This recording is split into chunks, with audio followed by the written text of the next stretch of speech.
زیادہ وقت نہیں لگا اور جیسے سب کچھ ہی بدل گیا۔ وہ پہلے جیسی نہیں رہی اور میں بھی۔ ایک لمحے میں دل کا رشتہ زبان کے رشتے میں بدل گیا۔ رشتوں کے سمندر میں اٹھنے والا جوار بھاٹا محبت کی لہروں سے ٹکرا کر تازہ دم ہو جاتا ہے، لیکن اگر رشتوں میں محبت ہی نہ رہے تو کچھ بھی باقی نہیں رہتا، بس فاصلہ اور بے نام تعلق۔ جب تک وہ مجھ سے تعلق کو محبت سمجھتی رہی، کھلی کھلی اور تر و تازہ رہی، جیسے ہی اس پر حقیقت کھلی وہ مرجھا گئی، اور اب اتنے سالوں بعد میں بھی۔ ساس سسر حیات نہیں تھے، ایک میرے شوہر، ایک شادی شدہ پردیسی لا تعلق سا دیور، اور ایک 10 سال کی جاپانی گڑیا جیسی وہ میری نند ماہا۔ وہ اتنی خوبصورت تھی کہ ہماری شادی میں میرے میکے میں ہر زبان پر بس اس کی خوبصورتی کا ہی چرچا تھا۔ سب نے کہا کہ مجھے پلی پلائی بیٹی مل گئی ہے۔ شادی کے شروع کے دنوں میں تو وہ مجھے بیٹی ہی لگی، لیکن جو کوکھ سے پیدا نہ ہوا ہو وہ کوکھ والے جیسا بھی نہیں ہو سکتا۔ 2-3 سال میں نے اس کے بہت ناز نخرے اٹھائے، اسے بستر پر سلانا، دودھ کا گلاس دینا، اس کے بالوں کی چٹیاں کرنا، نوالے بنا بنا کر اسے کھانا کھلانا، اس کی اسکول وین تک بھاگتے ہوئے اسے جوس کا گلاس ختم کرنے کے لیے کہنا، اسکول سے واپسی پر اسے اچھی طرح لنچ کروانا اور سلا دینا، شام کو اسے پڑھانے کے لیے بیٹھ جانا، رات کو سونے سے پہلے اس سے باتیں کرنا، کبھی کہانی سنا دینا، کبھی کوئی اپنے بچپن کی یاد۔ جب ہم اپنی زندگی کی کہانی کو اپنی مرضی کا رخ دیتے ہیں تو انجام کو بہت دکھی کر دیتے ہیں۔ آہستہ آہستہ مجھے اس کے سب کاموں سے چڑ ہونے لگی، اس کی ہر حرکت سے، کمرے میں پنکھا اور لائٹ جلتے رہنے سے، رات رات بھر کمپیوٹر پر بیٹھے رہنے اور آرڈر دے کر باہر سے کھانا منگوانے سے بھی۔ اس کا کمرہ ہر وقت بکھرا رہتا تھا، بلکہ گھر کا ہر وہ حصہ بکھرا ہوا ملتا جہاں جہاں وہ بیٹھ کر میوزک سنتی اور بے ہنگم ڈانس کرتی تھی۔ ہر دوسرے دن اس کی سہیلیاں گھر آ جاتیں اور وہ سب مل کر خوب ہنگامہ کرتی، کھاتی پیتی اور سارا گھر بکھیر کر چلی جاتیں۔ میرے اور بچوں کے اتنے کام نہیں تھے جتنے اس 16 سالہ کی لڑکی کے تھے۔ اب میں اس سے اکتانے لگی تھی، بلکہ وہ مجھے بری لگنے لگی تھی۔ مجھے اس سے خواہ مخواہ کی چڑ ہو چکی تھی، اس کی ہر حرکت، ہر ادا سے۔ میری 2 بہنیں کنواری تھیں، ہمیں ان کی شادی کی بہت فکر رہتی تھی، لیکن پھر بھی وہ مجھے بوجھ نہیں لگتی تھیں جتنی مجھے 16 سال کی ماہا بوجھ لگنے لگی تھی۔ 20 سال کا ہونے سے پہلے اس کی شادی نہیں ہو سکتی تھی، اور یہ 4-6 سال مجھے صدیوں جتنے لمبے لگتے تھے۔ میں اب اکثر اسے ڈانٹ دیتی تھی اور وہ آگے سے ہنس دیتی تھی۔ آپ اتنا غصہ کیوں کرنے لگی ہیں بھابھی؟ تم کب بڑی ہوگی؟ آپ نے سنا نہیں کہ اولاد ماں باپ کے لیے کبھی بڑی نہیں ہوتی؟ جو بات اس نے سن لی تھی وہ میں نے سن کر بھی نہیں سمجھی تھی۔ اسے یقین تھا کہ میں اس کی ماں ہوں، اسے یقین تھا کہ میں جو اسے ڈانٹتی ہوں تو وہ دراصل محبت میں ڈانٹتی ہوں۔ اسے یہ بھی یقین تھا کہ میں جو آج کل اس کے بھائی کے سامنے اس کی شکایتیں لگاتی ہوں تو وہ بھی ماں باپ اور اولاد کے درمیان چلنے والا معمول کا چلن ہے، اور اپنی فرینڈز سے سنتی ہوگی کہ کیسے ان کی اماں ابا ان کے بابا جانی سے ان کی شکایتیں کرتی ہیں، کیسے وہ بظاہر غصے سے لیکن دل ہی دل میں پیار سے اپنی لاڈلی کے کان کھینچنے کے لیے کہتی ہیں۔ اب مجھے یاد آتا ہے کہ جب جب میں اس کی شکایت لگاتی تھی تب وہ بہت خوش ہوتی تھی اس کے بھائی اسے ڈانٹ دیتے تھے تو بھی وہ مسکراتی رہتی تھی۔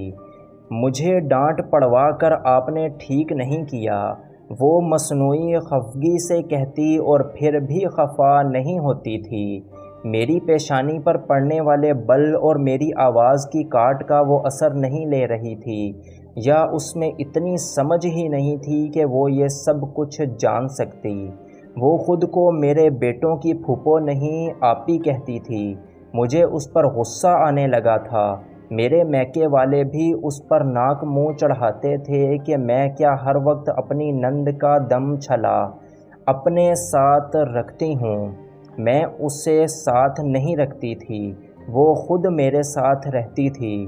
جس دن مجھے امی کے گھر پنڈی جانا ہوتا تھا، مجھ سے پہلے وہ اپنی تیاری مکمل کر چکی ہوتی تھی، اپنے کپڑے جوتے بیگ میں پیک کر کے بیکری کا سامان بھی منگوا چکی ہوتی تھی۔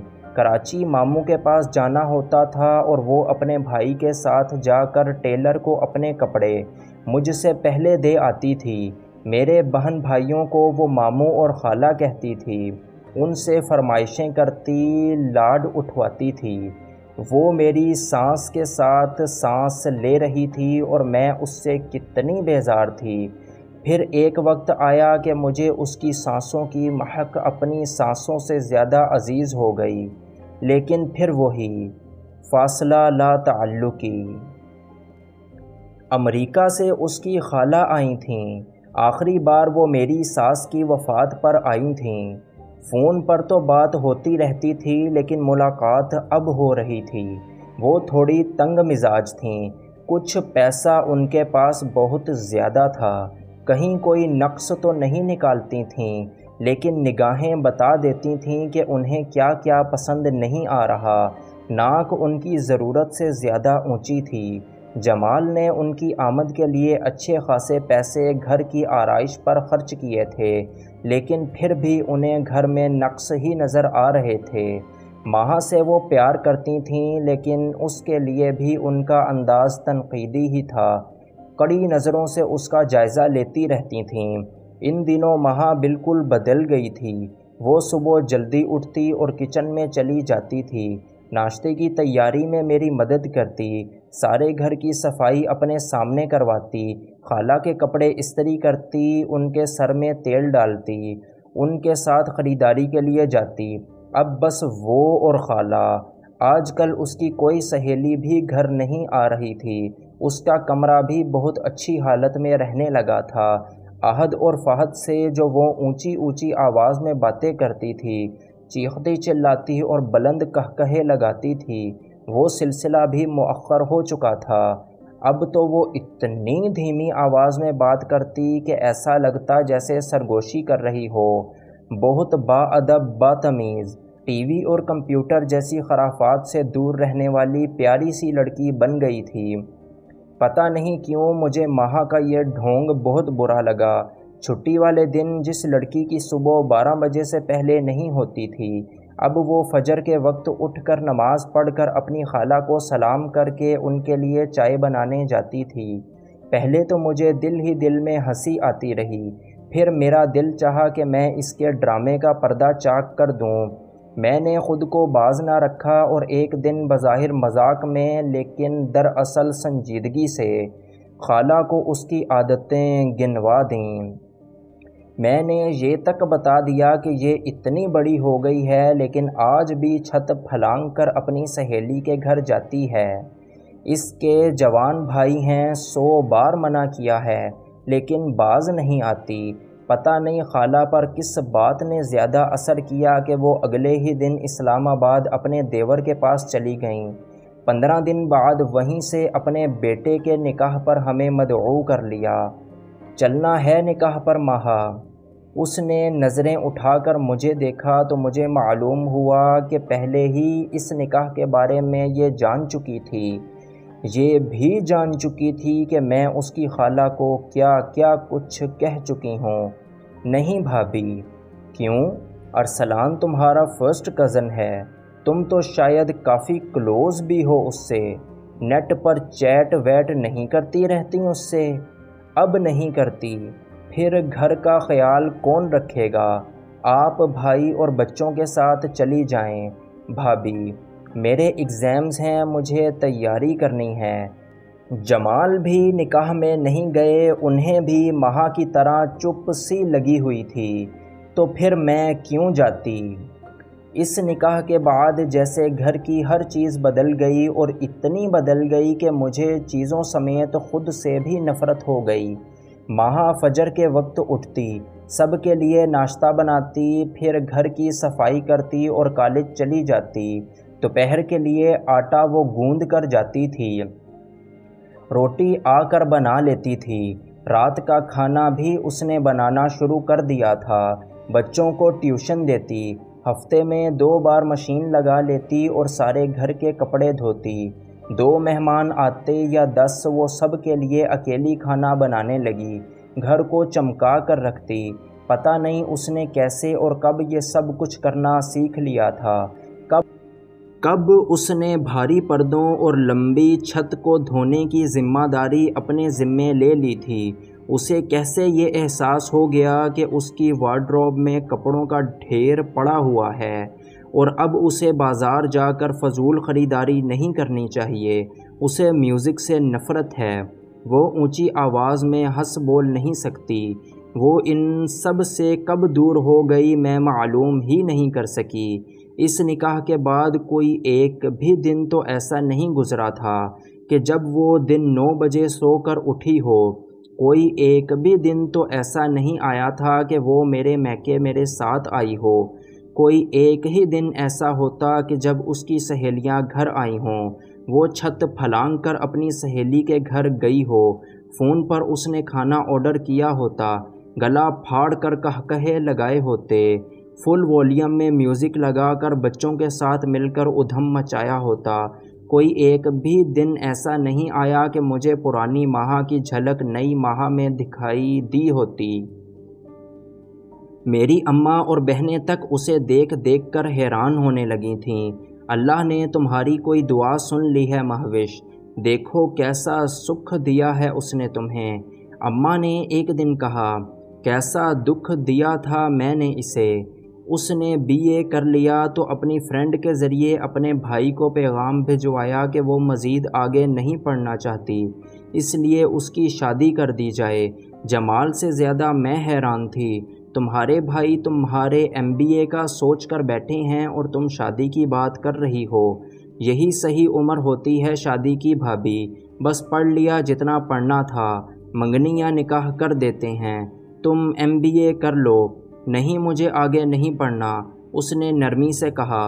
وہ پہلی رات تھی جب اس کے رخصت ہونے کے خیال نے میرے دل کو ہولہ دیا تھا۔ ان 3 سالوں میں اس نے میرے پیروں کے نیچے ہاتھ ہی نہیں رکھے تھے، باقی خدمت میں کوئی کسر نہیں چھوڑی تھی۔ جمال نے بھی اسے سمجھانے کی کوشش کی لیکن وہ نہیں مانی۔ جمال کو اس کی شادی کر دینا پڑی۔ وہ گھر سے رخصت ہو گئی اور پھر دوبارہ کبھی واپس نہیں آئی۔ وہ شادی کے بعد کویت چلی گئی تھی۔ کویت جانے سے پہلے وہ 1 مہینہ اپنے سسرال میں رہی تھی۔ جاتے ہوئے ایئرپورٹ پر ہم سے ملی اور بس۔ آج 6 سال ہو گئے ہیں، وہ لوٹ کر اس گھر میں نہیں آئی۔ میری ساری خدمت گزاری، میرے احسان، میرا پیار وہ لوٹا گئی تھی۔ جتنا میں نے اس کے لیے کیا تھا اس سے بڑھ کر وہ کر گئی تھی۔ ایک دن میں نے اس سے فون پر کہا، مہا تم ارسلان سے محبت کرتی ہو، اس کا احساس مجھے بہت بعد میں ہوا تھا مہا، اور آپ مجھ سے محبت نہیں کرتی، اس کا احساس بھی مجھے بہت بعد میں ہوا تھا بھابھی۔ اس نے گہری سانس بھری اور فون بند کر دیا۔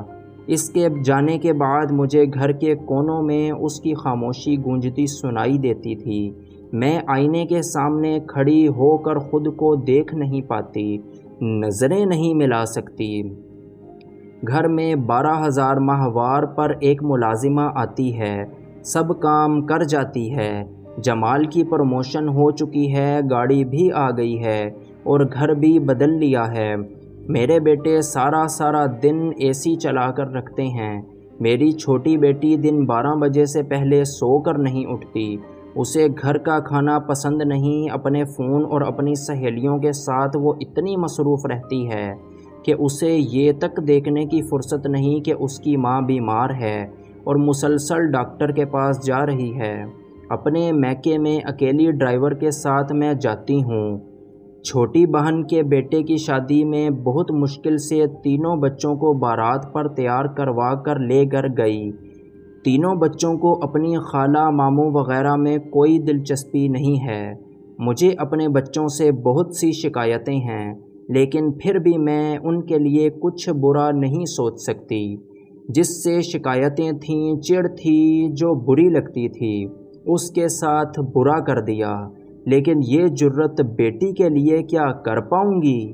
میں آئینے کے سامنے کھڑے ہو کر دیکھ نہیں پاتی، نظریں نہیں ملا سکتی۔